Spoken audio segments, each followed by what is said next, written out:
नमस्ते दोस्तों, मैं अर्नब गुहा इम्पेकेबल इनोवेशंस प्राइवेट लिमिटेड में एक एग्री फूड स्टार्टअप है हमारा बेंगलोर में।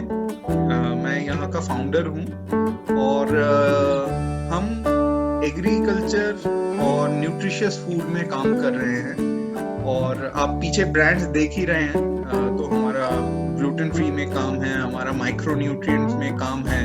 तो इसमें हमारा एक साइंटिफिक नॉलेज कैप्चर प्लेटफॉर्म है, वो है 5 पॉइंटर्स। और 5 पॉइंटर्स में हम 5 अलग अलग सेक्टर के बारे में बात कर रहे हैं। वो है agriculture, food, biotech, health care and sustainability. ये पांचों सेक्टर लाइफ साइंसेस के सबसे इम्पोर्टेंट सेक्टर हैं। और इसके ऊपर आज एक बहुत इंटरेस्टिंग टॉपिक में हम बात करने वाले हैं बैक्टीरियोसिन्स के ऊपर। और बैक्टीरियोसिन्स के ऊपर हमारे साथ आज जुड़े हैं मिस स्वीटी कुमारी एंड वो आज हमें बताएंगी कि बैक्टीरियोसिन्स क्या होता है और कैसे हम इसके ऊपर इसका इस्तेमाल कर सकते हैं और कैसे इंडस्ट्री इसके ऊपर काम कर रही है। Just to give you a brief background about Sweety. Sweety Kumari is a research scholar from Department Food Science and Technology. वो अभी शारदा यूनिवर्सिटी में पढ़ा रही है and she has a keen interest and knowledge in fortification and nutraceutical studies and food microbiology analysis. So I'll request Sweety and to introduce yourself, and we really welcome you in our 5 Pointers channel. Over to you, Sweety. Yeah, thank you so much for wonderful introduction of mine. This is Sweety, as we have already told to the viewers. And actually, I've been practicing in Shagun University and Life Sciences, Science and Technology Department. And I do have a real interest and knowledge, and I've very much learned about the microbial properties and its actual effect on various vegetables and food and fruits as well.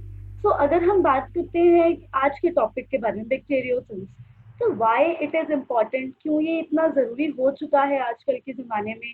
तो आजकल का जो modern technology है, modern era of food technology है, तो वो कितना उसको बढ़ा रहा है या फिर उसको कितना इवॉल्व कर रहा है। मेरे the correct option would be this, कि वो कितना उसको एवोल्यूशन पे लेके गया है कि उससे कोई भी फूड प्रोडक्ट का उसकी शेल्फ लाइफ इंक्रीज कर सकता है। और एज वी नो कि एज द इंडिया इतनी ज़्यादा पॉपुलेटेड कंट्री है फर्स्ट ऑफ ऑल, और इतना ज़्यादा management if we talk about storage का, ये सारी चीज़ों का सही as particular to compare to the other countries वो उतना प्रॉपर नहीं है। तो आज का जो ये टॉपिक है आपने स्पेसिफिकली चूज क्यों किया? मतलब ये पर्टिकुलर टॉपिक आपका मतलब एरिया ऑफ इंटरेस्ट है, ये आपने प्रैक्टिकली इसके ऊपर काम किया है, ये आपके इंटरेस्ट में कैसे आया? मतलब ये आपने सोचा कैसे कि हम अपने दर्शकों को बताएं बैक्टीरियोसिन्स के बारे में? Yes sir, actually basic thing की अगर हम बात करते हैं तो आजकल जैसे मैं पहले बता रही थी कि एज एन इंडियन बहुत, अगर हम लोग फूड स्पॉइलेज और वेस्टेज की बात करें, नॉर्मली लोगों को इतना खाना नहीं मिल पाता जो बहुत ज़्यादा पॉवर्टी लाइन में है, बहुत सारे लोगों को खाना नहीं मिल पाता। वाइल अगर हम रेस्टोरेंट में बात करें, अपने सुपर मार्केट में बात करें, इंडस्ट्रियल लेवल की बात करें, तो इतना सारा फूड हमारा वेस्ट हो जाता है only because of one reason कि वो स्पॉइल हो गया। स्पॉइल क्यों हुआ? स्टोरेज की वजह से। स्टोरेज सही से क्यों नहीं हुआ? क्योंकि ऐसी कंडीशन नहीं थी, तो XYZ रीजन है। तो एज अ फूड टेक्नोलॉजिस्ट मैं क्या उसमें रोल प्ले कर सकती हूँ, या आप क्या कर सकते हैं, या इंडस्ट्रियल लेवल क्या हो रहा है? तो that is the main basic concept. और इस चीज़ के बारे में मैंने सोचा कि वाई इट इज और ये कंज्यूमर एक्सेप्टेबिलिटी वो कहाँ तक ले जाएगी। सही है, सही है। आप अपने स्लाइड्स शेयर कर सकते हैं and then you can we will go through it, and in the meantime I'll ask everyone that जिन्होंने अभी तक हमारे चैनल में सब्सक्राइब नहीं किया है तो प्लीज सब्सक्राइब कीजिए हमारा YouTube channel and bell icon को हिट कीजिए so that whatever new videos that we bring to you, you get the latest update about our latest content related to all this life sciences sector. And हमारा idea यही है 5 pointers के through Sweety जैसे research scholar and scientist को हम अपने platform में लाएं, उनके एक्सपर्टाइज को हम शेयर करें और हम कुछ सीखें उनसे, और जनरल पब्लिक जो हमारे फूड साइंस के लाइन से नहीं है या लाइफ साइंसेस के लाइन से नहीं है, उन्हें भी दो चीजें और पता चले कि कितना एडवांस लेवल में इधर काम हो रहा है, इंडस्ट्री में काम हो रहा है, बच्चे लोग अंडर ग्रेजुएट कोर्सेज में, पोस्ट ग्रेजुएशन में या पीएचडी लेवल में इन सब के ऊपर बहुत डीप स्टडी करके काम कर रहे हैं। और आपके घर पे जो खाना मिलता है तो उसके पीछे भी बहुत बड़ा साइंस रहता है। जो भी पैकेज फूड मिल रहा है या फ्रेश फूड एंड वेजिटेबल मिल रहे हैं तो बहुत लोगों का काम है उसके पीछे।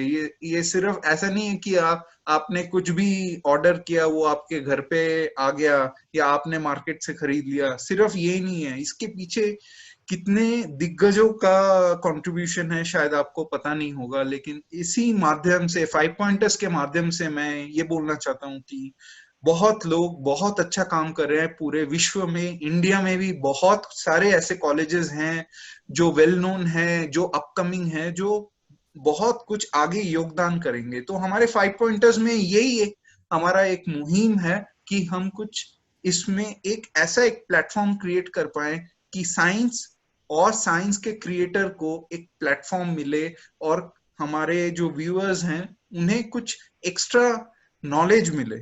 That is the main motive about 5 pointers. So yes, sweetie, please continue with your presentation.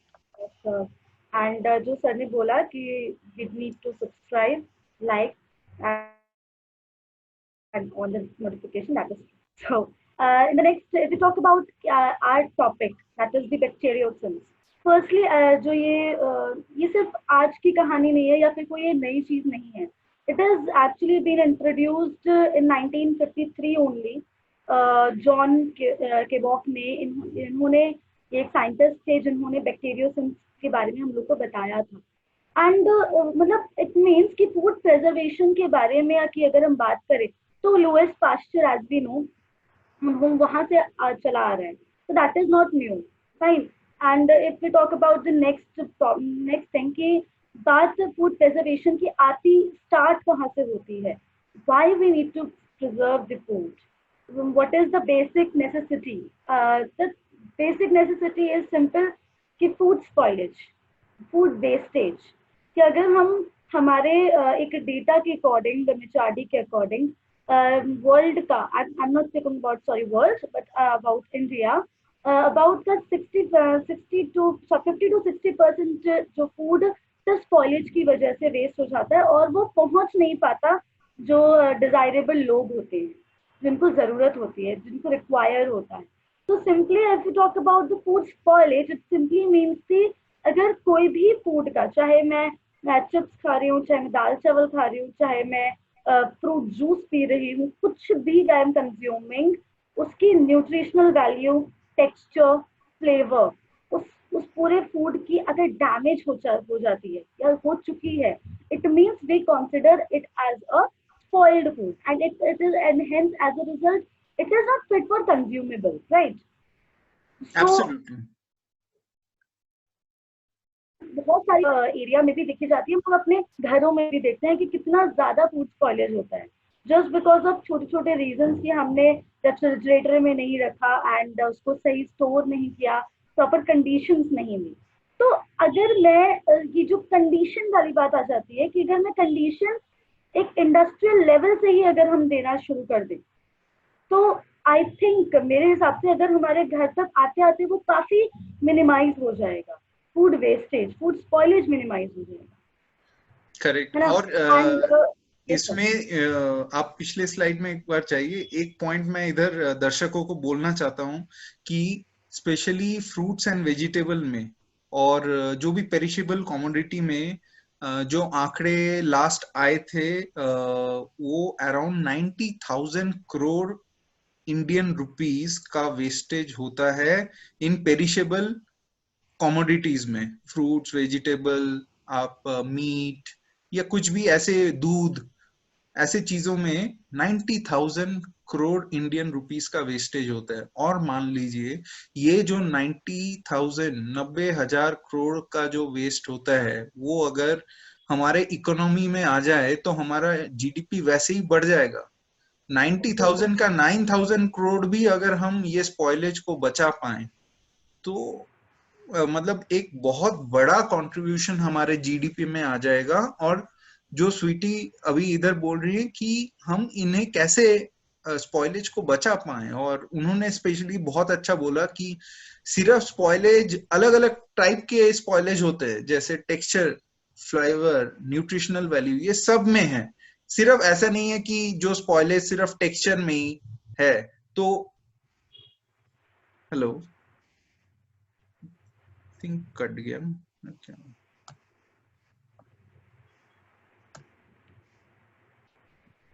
Record हो रहा है। 1 सेकेंड। या सो इन्होंने बहुत अच्छा बोला है कि जो स्पॉइलेज है वो अलग टाइप के हैं, अलग प्रकार से है। फ्लेवर में अगर आपका स्पॉइलेज प्रॉब्लम हो गया तो कंज्यूमर को अच्छा नहीं लगेगा, टेक्सचर में हो गया तो कंज्यूमर को अच्छा नहीं लगेगा, न्यूट्रिशनल वैल्यू में हो गया तो शायद कंज्यूमर को पता ही नहीं चलेगा, लेकिन कंज्यूमर को लो न्यूट्रिशनल वाले प्रोडक्ट मिल जाएंगे। और अगर बाई चांस माइक्रोबियल इन्फेस्टेशन हो गया तो वो तो डेंजरस हो जाएगा लाइफ के लिए। तो स्वीटी, आई थिंक ये बहुत, जो आपने ये स्लाइड दी है वो बहुत ही इम्पोर्टेंट है, और लोगों को समझना चाहिए कि ये कितना टफ है। और जो ये पिक्चर है वो साफ दिखाई दे रहा है कि अगर आपकी फूड प्रोडक्ट्स गड़बड़ हो गए तो मतलब उसमें कैसा टेक्सचर, विजुअल, स्मेल, सब कुछ खराब हो जाएगा, आपके सेंसरी Actually, पैरामीटर्स। yes.